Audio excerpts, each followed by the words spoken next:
The transmission crackled across the void, carrying with it the weight of a dying civilization. Ambassador Kethrai of the Zephyrian Republic pressed her four-fingered hands against the communications console. Her iridescent scales dulled with exhaustion and despair. "This is our final broadcast," her voice echoed through the empty corridors of the orbital station. "To any who might receive this message across the stars, we are the Zephyrians of the Kepler 442 system. Our sun dies. Our worlds burn, and we have been abandoned by those we once called allies." 3 months earlier, the Galactic Concord had made their decision with cold, calculated efficiency. The Zephyrian system was no longer strategically valuable. Their resources were depleted, their military weak, and their population of merely 2 billion posed no significant political weight in the grand scheme of galactic politics. When their star began its premature collapse triggered by an ancient weapon from a long-forgotten war, the Concord's response was swift and merciless. Evacuation was too costly, relocation too complex, and intervention too risky. "Let them fade with dignity," High Chancellor Vextan had declared before the Concord Assembly. "It is the natural order." But Kethrai refused to accept this natural order. Day after day, she broadcast their plight across every frequency, every quantum channel, every subspace relay she could access. The responses were always the same: polite acknowledgments, expressions of sympathy, and ultimately, silence. Now, as she prepared what would likely be her final transmission, something unexpected happened. A new signal cut through the cosmic. Background radiation strong, clear, and coming from a system the Concord barely acknowledged existed. "Zephyrian vessel, this is Captain Sarah Chun of the Earth Alliance ship Indomitable. We have received your distress calls, and we are en route to your position. Estimated arrival, 72 hours. Hold fast, you are not alone." Kethrai's translator struggled with the alien syntax, but the meaning was unmistakable. She stared at that communication panel in disbelief. Earth, that little blue world on the outer rim, barely a century into spaceflight, populated by the bipedal mammals the Concord dismissed as the newcomers. They were coming. "This is impossible," she whispered to her aide Mordek. "Humans have no fleet capable of deep space rescue operations. Their technology is primitive by Concord standards." Mordek S.I. Stalks quivered with nervous energy. "Perhaps it is a mistake, Ambassador, or perhaps ... He paused, consulting his datapad. "Perhaps we underestimated them." 71 hours later, the Indomitable dropped out of hyperspace at the edge of the Kepler 442 system. Kethrai watched through the station's sensors as the human vessel approached, and her breath caught in her throat. It wasn't just one ship. It was a fleet. The Indomitable led a formation of vessels unlike anything she had ever seen. They were crewed by Concord standards, angular and functional rather than elegant, but there were dozens of them. Cargo haulers, converted civilian transports, military escorts, and massive Orc ships clearly designed for one purpose: evacuation on an unprecedented scale. "Captain," Chun's voice filled the communication chamber once more. "Ambassador Kethrai, this is Captain Chun. We're ready to begin immediate evacuation procedures. Our medical teams are standing by, and our ships can accommodate your entire population. No one gets left behind. But why?" Kethrai found herself asking. "Your species has nothing to gain from this.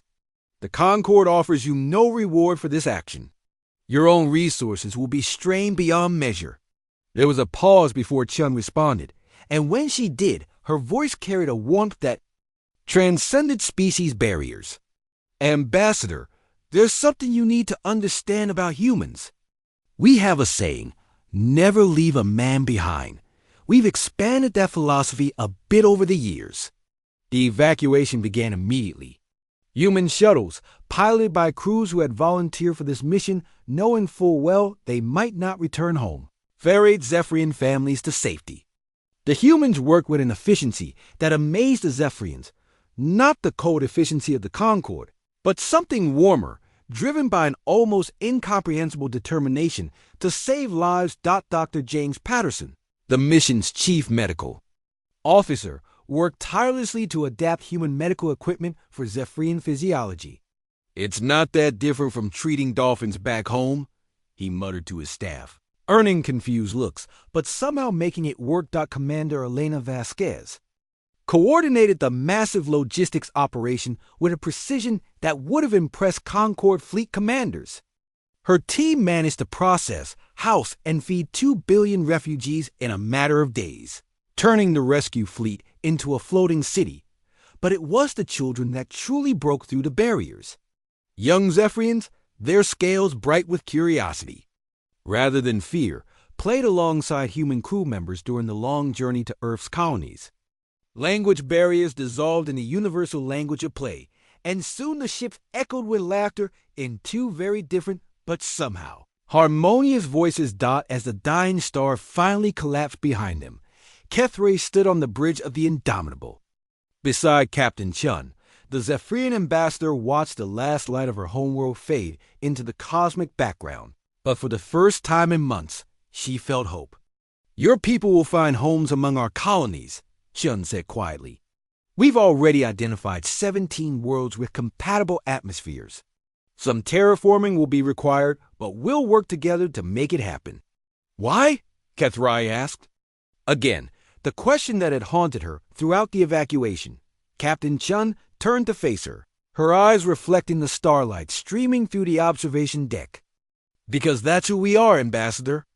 Humanity learned long ago that the universe can be a cold, indifferent place. But we also learned that it doesn't have to stay that way. Every life we save, every hand we extend, every time we choose compassion over convenience, that's how we make the universe a little warmer." The Galactic Concord's response came 3 weeks later, as expected. A formal censure of Earth's reckless interference in natural galactic processes, and warnings about the dangerous precedent humanity had set. The human response was equally formal and considerably shorter: noted and dismissed. Respectfully, get stuffed. Earth Alliance diplomatic corps. 6 months later, as Zephyrian families began settling on their new worlds, working alongside human colonists to build something unprecedented in galactic history, Kethrai broadcast one final message across the stars. "To all who can hear this transmission, we are the Zephyrians, and we are no longer alone. We have learned that in this vast galaxy, there exists a species that believes no one should face extinction in isolation. They call themselves humans. And they have reminded us that sometimes the newest voices carry the oldest truth, that we are stronger together than apart, and that no one, absolutely no one, should be left behind." The message reached every corner of the galaxy, and for the first time in eons, species that had been forgotten, abandoned, or dismissed began to look toward a small blue world on the outer rim with something they had almost forgotten: hope.